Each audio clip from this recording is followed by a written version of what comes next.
Hello friends, welcome to my channel. আশা করি সকলেই ভালো আছেন, আমিও বেশ ভালোই আছি। তো যে যেখান থেকে দেখছেন, দেশ ও দেশের বাইরে থেকে, আমার ভিডিওটা একটা লাইক দিয়ে প্রথম থেকে শেষ পর্যন্ত দেখার অনুরোধ রইল। দেখুন, একটা বিটকে ছোট ছোট করে কেটে ধুয়ে তাতে সামান্য জল দিয়ে গ্রেট করে নিলাম। এরপর লবণ ও সাদা তেল দিয়ে দিলাম ময়ানের জন্য। এতে 2 কাপ আটা দিয়ে দিলাম। এরপর একটা পারফেক্ট ডো বানিয়ে নেব। দেখুন, মাখানো হয়ে গেছে। এটাকে সেট করার জন্য 10 মিনিট ঢাকা দিয়ে রেখে দেবো। তো আরও একটা আমি পেস্ট বানাবো। তার জন্য মিক্সিং জারেতে ধনেপাতা কিছু, 2টো কাঁচা লঙ্কা, পালং শাক দিয়ে দিলাম। এতে সামান্য জল দিয়ে এটাকেও আমি একটা পেস্ট বানিয়ে নেব। তো এটা আমার 10 মিনিট হয়ে গেছে, এটাকে রেখে দিলাম। এরপর এতে ধনেপাতার পেস্টটা দিয়ে দিলাম, সামান্য লবণ ও সাদা তেল দিয়ে দিলাম। এরপর আটা 2 কাপ দিয়ে দেবো, দিয়ে মাখিয়ে নেবো এটাকেও।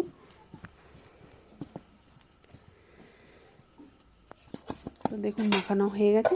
এটাকেও 10 মিনিট রেখে দেবো। ততক্ষণে এটা আমি বেলে নেব। তো দেখুন, এটা আমার বেলা হয়ে গেছে সবগুলোই। এরপর ধনেপাতা দিয়ে যেটা মাখানো হয়েছিল সেটাকেও বেলে নেব। তো দেখুন, এটাও আমার বেলা হয়ে গেছে। এরপর একটা ছুরির সাহায্যে দেখুন চারদিকটা কেটে দিচ্ছি। আমি একটা চৌকো শেপে বানিয়ে নিচ্ছি। তো দুটোকেই আমি চৌকো শেপে বানিয়ে নিলাম। দেখুন, এরপর ছোট ছোট করে লম্বা লম্বা করে এইভাবে কেটে নিচ্ছি। দেখুন, তো যারা আমার ফেসবুক পেজ থেকে দেখছেন, পেজটা অবশ্যই ফলো করে দেওয়ার অনুরোধ রইল। তো দেখুন, এইভাবে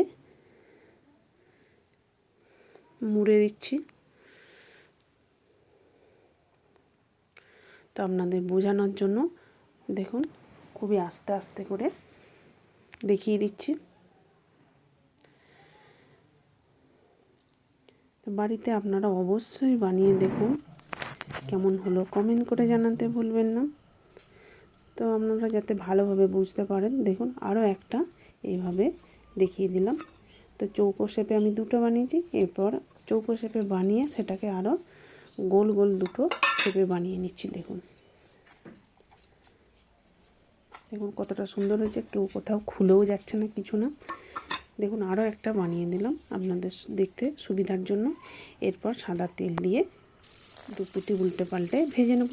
তো যারা আমার ইউটিউব চ্যানেলে নতুন বন্ধু আছেন, একটা সাবস্ক্রাইব করে পাশে থেকে যাবেন। আর পাশে থাকা বেল আইকনটি প্রেস করে অল করে রাখতে পারেন। তাহলে আমার নতুন নতুন রেসিপি ছাড়ার সাথে সাথে সবার আগে আপনার কাছে পৌঁছে যাবে। তো দেখুন, পরোটাগুলো আমার ভাজা হয়ে গেছে, চৌকো শেপেরগুলো ভাজা হলো।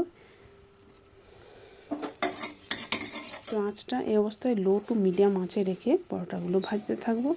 এরপর গোল যেগুলো বানিয়েছিলাম সেইগুলো ভাজতে থাকবো।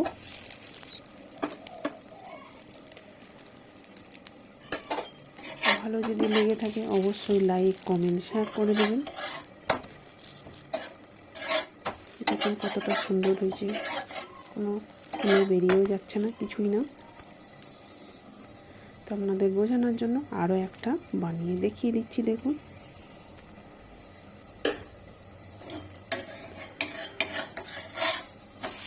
এই অবস্থায় আঁচটা একদম লো টু মিডিয়াম আঁচে রেখে ভাজতে হবে। তো দেখুন, পরোটাগুলো আমার ভাজা হয়ে গেছে। ভিডিওটা শেষ পর্যন্ত দেখার জন্য অসংখ্য ধন্যবাদ। তো দেখা হবে আমার আবার পরবর্তী রেসিপিতে।